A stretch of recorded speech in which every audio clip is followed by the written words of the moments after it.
তালাক দেওয়ার প্রতিশোধ নিতে সাবেক স্ত্রীর অন্তরঙ্গ মুহূর্তের ছবি সামাজিক যোগাযোগ মাধ্যমে ছড়িয়ে দেওয়ার অভিযোগে এক যুবককে গ্রেপ্তার করেছে র্যাব ৭।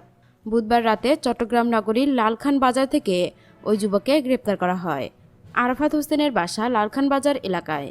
এ বিষয়ে র্যাবের সহকারী পরিচালক নুরুল আফসার জানান, মিথ্যা পরিচয় দিয়ে ২০২০ সালে চট্টগ্রাম বিশ্ববিদ্যালয়ের ওই ছাত্রীর সঙ্গে প্রেমের সম্পর্কে জড়ান আরাফাত।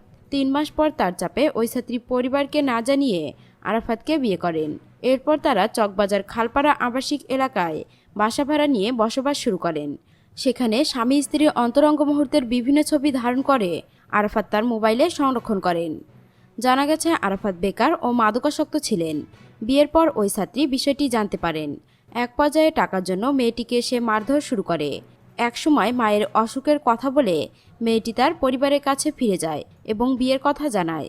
কিছুদিন আগে আরাফাতকে সে তালাক দেয়। র্যাব কর্মকর্তা আরও জানান, তালাক দেওয়ায় ক্ষুব্ধ হয়ে আরাফাত তার মোবাইলে থাকা ব্যক্তিগত মুহূর্তের ছবিগুলো সামাজিক যোগাযোগ মাধ্যমে ভাইরাল করে দেয়। র্যাব কার্যালয়ে মেয়েটি অভিযোগ জানানোর পর আরাফাতকে গ্রেপ্তার করা হয়েছে। গ্রেপ্তারের পর আরাফাত স্বীকার করেছে, ফেসবুকে সাবেক স্ত্রীর নামে ভুয়া অ্যাকাউন্ট চালু করে সেখানে ব্যক্তিগত মুহূর্তের ছবি ও ভিডিও চিত্র সে ভাইরাল করেছে।